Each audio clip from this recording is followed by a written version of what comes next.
they are gonna make a huge difference in the design of your home and you achieving your dream space. You can learn that balance. Your spaces are going to absolutely blow your mind. Hey, if you're not struggling with this, you just fast forward to the end and I'll say my goodbyes and send you off with a kiss, okay? But I think there's a lot more of us that deal with this. Hello, welcome back to the House of Valentina. It's a rainy day here in Georgia, and we just wrapped on our video about H&M Home, which is all these luxury for less finds, and I am on a high, and I thought, let's chat.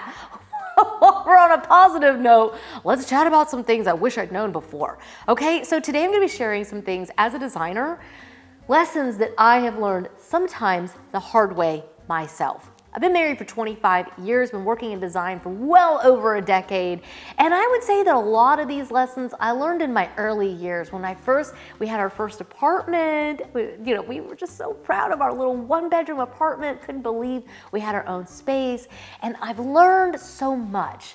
After moving 24 times, I did most of those in the first 17 years. We've been in this house now. Does that add up?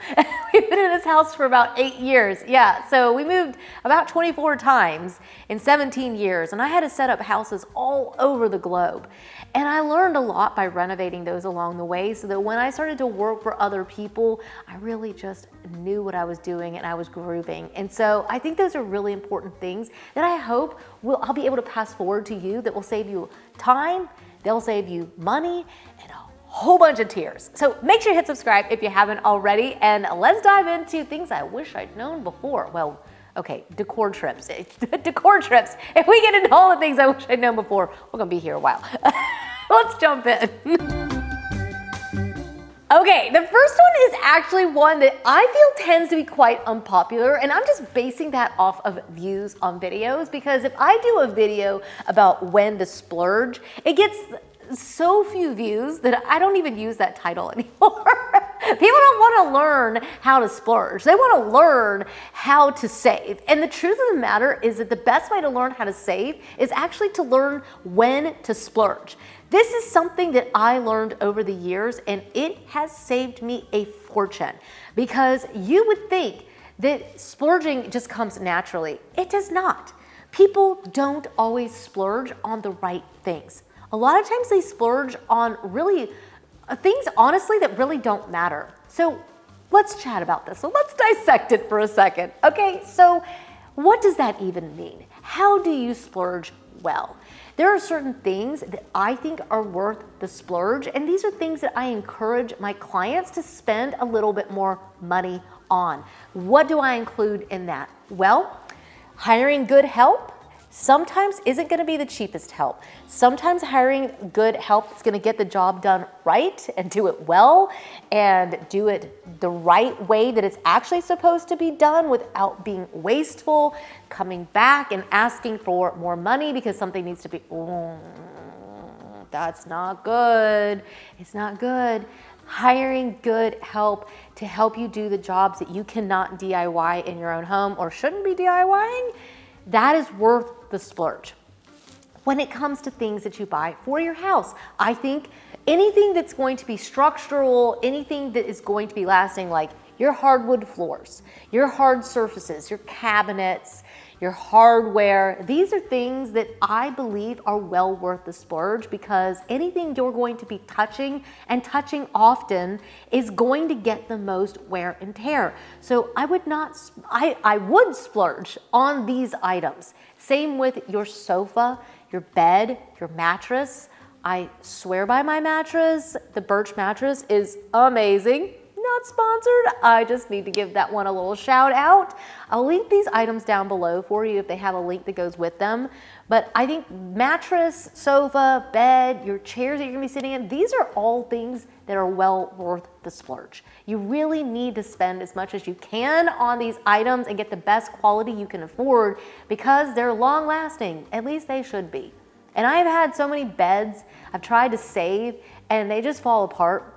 One of the things I don't tend to buy, like from IKEA, is their beds. The bedding is awesome, but the beds, they could use some work. the slats tend to come undone, although my son has the Malm, and it's actually a really good one. Maybe it's just, you have to really identify each piece.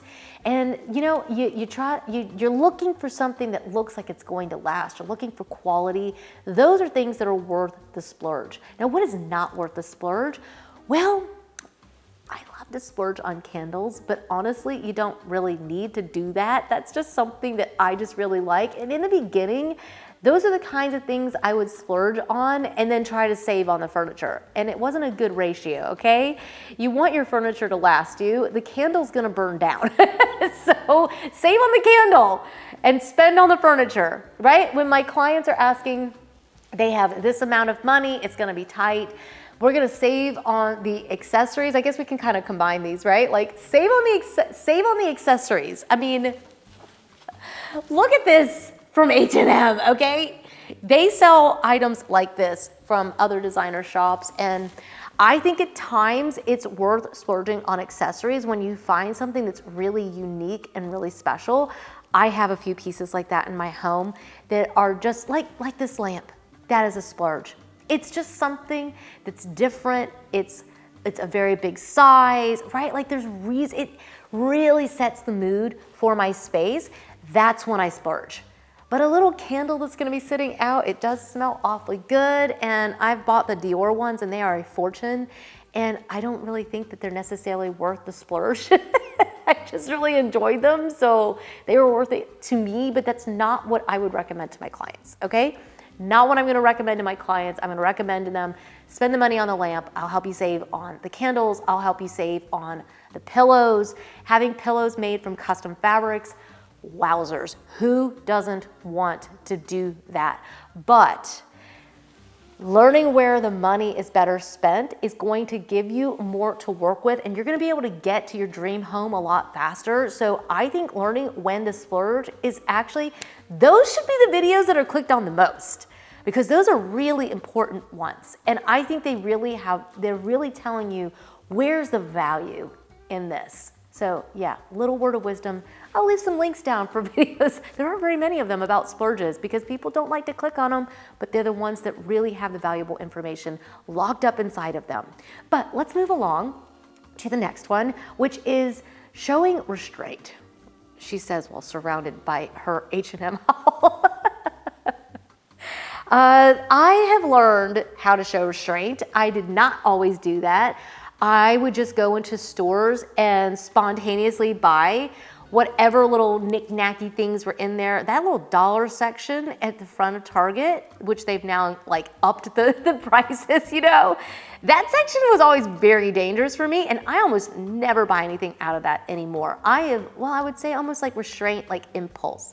Those kind of impulse buys, like little things that aren't really going to help you create the ultimate design in your home, they are catastrophic to your budget. They whittle away at your budget, and you can go in and spend $100 on $5 items and just end up with a lot of clutter, and you could have easily spent that $100 buying a really nice bowl and filling it with like really great little ceramic balls, for instance. Or you could have an incredible vase from H&M, right? Like that $100 can get you something that is going to make your space look chef's kiss, absolute best. It's your dream home. And isn't that the goal when you're creating your home? But we get distracted so easily by all those little impulse items, and you just have to show restraint.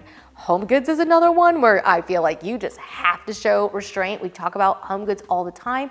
IKEA, I think anywhere where it's cheaper, right? The budget seems like, oh, it's such a good deal. I used to cave to that all the time. And I ended up with just loads of carloads going to Goodwill. When we lived overseas, I just literally sold everything over and over and didn't buy stuff. I mean, I would literally just sell like most of the house over and over. Now, I would be heartbroken if I had to sell my house because I've learned to show restraint and really only buy the things that I really love, right? Not things that I like, but things that I love. My house is now full of things that I really cherish, and I would not want to start all over again, okay? That is from learning how to show restraint. And I think it's really important because your girl had a lot of stuff in her house and I don't have it anymore. I do display a lot of things, so I can already hear the comments. I don't think your house looks like you show restraint. You're so right. When people write those comments, I just laugh. I'm like, you're so right. It doesn't look like I've showed any restraint. My house is so full of things. We're not talking about that. We're not talking about your design aesthetic. We're talking about making your money really stretch and using it on the right things. So learning how to splurge and knowing, right, like when to show restraint, like these things all kind of go together and they are going to make a huge difference in the design of your home and you achieving your dream space. Ooh, let's talk about the power move. This is something I wish I'd known when I was younger. I really just didn't understand that you could go for one just absolutely amazing piece, something that's really sculptural, right? I've already showed you the one H&M base, but there's other pieces out there, like when to go for a powerful move. I call them iconic moments, and I think these iconic moments can completely transform your space. I wish I'd known that when I was just getting started, because back in those days, I just bought things because I thought they were pretty. I wasn't thinking about the overall design. And I think we can fall into that trap very easily. But now, having worked in design, I know this vase, some power player, right, can completely transform just a stack of books. I know now, painting my fireplace out in black and just boom, power move, completely transformed the entire look and feel of our home. You can go for amazing sculptural pieces, vases and bowls. Again, these are power moves. They catch your attention, they liven up the space, they really just set the tone. Going for those power moves as well for the paint color, for the structures, right? Like going for something big. Spend your money on a power move in each one of your spaces. It is going to blow your mind. And it's gonna make all the little things really come together. Knowing when to dial it back is also really difficult because you like, oh, I've gotta like make everything a power move. Well, sometimes you just need some really calming, solid pillows, right? Like this lamp back here, power move, right? Grabs your attention. Then I've got a sculptural bowl sitting right next to it, like 2 power moves, and it's sitting on an IKEA console table, okay? Really just showed restraint. Pillows, they're not like super bold. There is this balance that happens in our home design that is so powerful, and it's the tug, right, of each side and finding this sort of balance where there is power and then there is restraint, not in buying, but also in restraint and design. There being a place for the eye to rest. And that sort of tug, if you can learn that balance, your spaces are going to absolutely blow your mind. I think I use that expression a lot. But I can't help it, okay? Because when you walk into a room and you can't put your finger on what it is, like we were just in Anguilla and we were walking through, this is Kelly Worslow's design, and I think she is queen of this. She does an amazing job.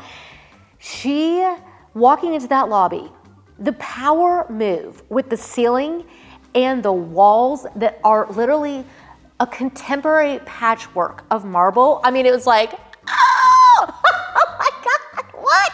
This is insane. This is insane. But then the furniture was actually like really, really calming, and some of the pieces were a little bit more sculptural, had a little bit more interest, while the others were just like you wouldn't even take notice of them. It is the balance of power in a room that just has this sort of effect on us. The big 2-story ceilings, right? Taking this fireplace up. And then we've got some simple sculptures sitting down here. We have a rug that is kind of nondescript. I mean, it's silky soft and I love it. It's from Amazon. But I'm telling you, there is a balance here, and that balance of power and calm is everything. It's everything in your design, and you may have to play around with it, but I think knowing about it will help you go a long way in creating your own spaces in your home. So yeah, I think we could do like a whole video about that one. Let me know in the comments if that is a video that you would like to hear more about. Okay, next one. This is hard. And I have to tell you, I actually learned this from a client of mine. Because of course, as a designer, I don't want to make any mistakes. And if you know me, I am a bit of a perfectionist. I've been calling myself a recovering perfectionist for years. I like to do things right. I like to do things well, and I like to do them the first time, not the second. I don't like making mistakes. I hate having to say I'm sorry. I hate apologizing because I try very hard to do it all right. But life just isn't really like that, is it? Life is full of learning moments. And when my client told me, I should have invited you over here before, because everything you've said, if I had you over here before, I wouldn't have made this purchase. And it's going to cost me. But I'm telling you right now, I'm not going to compound my mistakes. I'm going to sell it. I was like, whoa, this woman is ballsy. I love her. Man, think of how much agony and turmoil and pain I would have saved myself over the years if I had just said, that was a learning moment and I'm gonna move forward. I'm gonna sell it. I'm gonna pass it forward to somebody. I'm gonna just put it somewhere different. But I'm not going to continue to compound my mistakes. I'm gonna learn from them, and I'm going to accept that I am not perfect. And I've chosen something that I do not like. I don't feel like it works. And hey, if you lucked out and you hit it early enough, you might be able to even return it, right? But we do not, most of us, you know, we don't like to make mistakes, and sometimes we'll sit on them for 25, 30, 40 years. The video that we did about, what did we title that one? Oh, things that stylish people don't have. And you guys were telling us about your sofas from the 70s and 80s that will not just die. I don't remember which one of you it was, but one of you said that you promised your husband that you would keep it forever. It was gonna be so good quality, it's gonna be worth the money, and you have regrets. Well, my advice to you is to just admit that you made a mistake, shouldn't have promised that, and you need to switch it, right? We tend to, a lot of times, either beat ourselves, well, maybe we do all of it all together, honestly. And hey, if you're not struggling with this, you just fast forward to the end and I'll say my goodbyes and send you off with a kiss, okay? But I think there's a lot more of us that deal with this than we want to admit, okay? Most of us know what it's like to make a mistake, and we either or beat ourselves to death over it, and we're just mad at ourselves, and we're like, I shouldn't have bought that pillow, but I am not moving on. I am gonna live with this regret in my house, and every time I walk in the room, you know what I'm talking about. Every time I walk in the room, I'm gonna think, why did I buy that? And if it was a splurge, oh, it's so painful. It's so painful. But the thing is that we're all going to make mistakes. So you have to make room in your life and in your home and in this entire process of creating a home. You have to make room for mistakes, because you may just not know very much about yourself, and you may realize, you know, that hot pink, I had a little Moroccan poof that was in pink, and I had it in the living room for a while, actually long ago in our house in Copenhagen. Even got into a magazine, okay? Like, I was in with the pink. And one day I just realized I just don't enjoy pink. And I need to just let it go. So put it in my daughter's room for a little while, relocated it. And then she didn't want it either, you know? She didn't want the pink poof, so you know what we did? We passed it forward, okay? My mom has it now. Somebody who really is enjoying it has it, okay? So I think that sometimes you need to just forgive yourself and just sell it, move on, pass it forward. If something was given to you and you wish that you had never taken it, give it back. Tell the person if they don't want it anymore, you're gonna donate it or pass it forward to a neighbor or a friend or someone who's in need. But I think living with our mistakes is actually just compounding the mistakes. I think that it's a mistake on top of a mistake on top of mistakes, because you're never gonna live in the home that you really love. And our home, I really believe this, and I'm gonna get all like, let's get the coffee out and let's chat for a second, okay? Okay, we're talking here for just a minute. We're gonna get all deep. I feel like Oprah, we're like, oh. We went from favorite things and now we're deep, okay? Seriously though, we spend so much of our life in our home, and we underestimate how powerful this space is to our lives and to our well-being.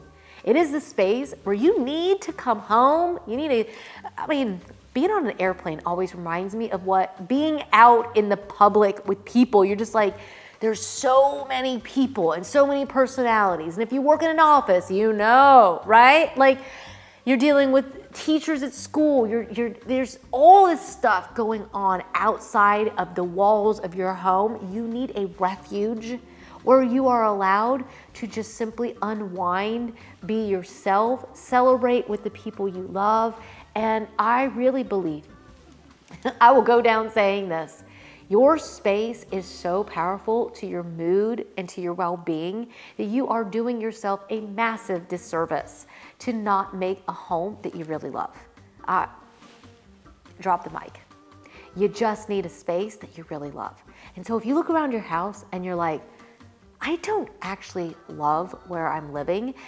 I get it. We all think, well, I don't have the money. You can start today by taking out the things that you don't love. One step in the direction of creating the home that you love starts with the simplest things. Only surrounding yourself with things that you truly love.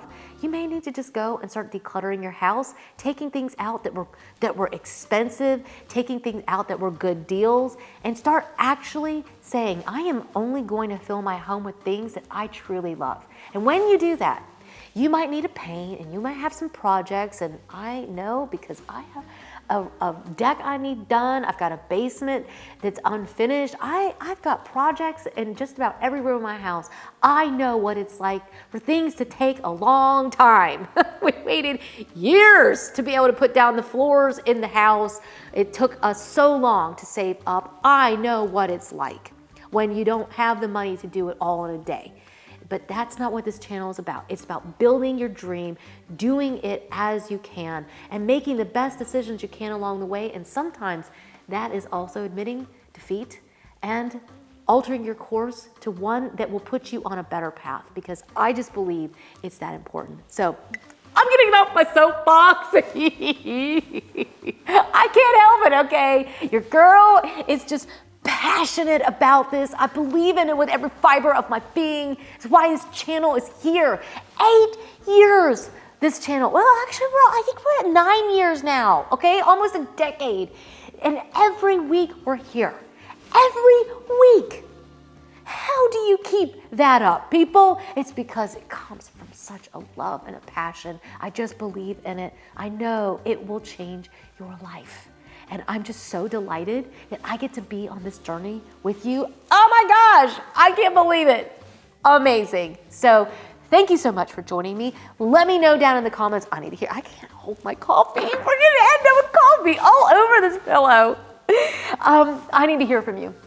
I need to hear from you. I need to know from you which of these you wish you'd known before, and maybe some that you'd like to add to the list, because I had a few others, but I think we'll save them for another day. Let me know down in the comments, because we need to have a nice long chat about this one. And let me know if you're like, this was a mistake, and I'm gonna own it in the comments. Write it down here. We need to vocalize it so we hold ourselves accountable to it. Let's start doing that. That's what this community is here for. You guys are so amazing. I'm so honored and delighted to be a part of this community. It's just unreal. Thank you. Thank you, thank you, thank you. You have impacted my life to the very depths of my soul. and this entire home and everything. It's because of you guys, being on this journey with people who make me feel like we're allowed to be courageous. Wow, that's a powerful thing. So if you're not a subscriber, I'm just gonna tell you, you need to be a subscriber, because these people will literally rally around you and they will celebrate you. And I think we just all need that. I know I did. I had no idea that when I started this channel, that I would end up here and that I would end up with so many people loving me and supporting me. Oh, wow. Yeah, so, all right. I haven't even had my coffee today. So I'm gonna go drink my coffee and get back to work. And I just love you guys. Thank you so much. I will see you guys in the next one. Until then, bye. Oregano.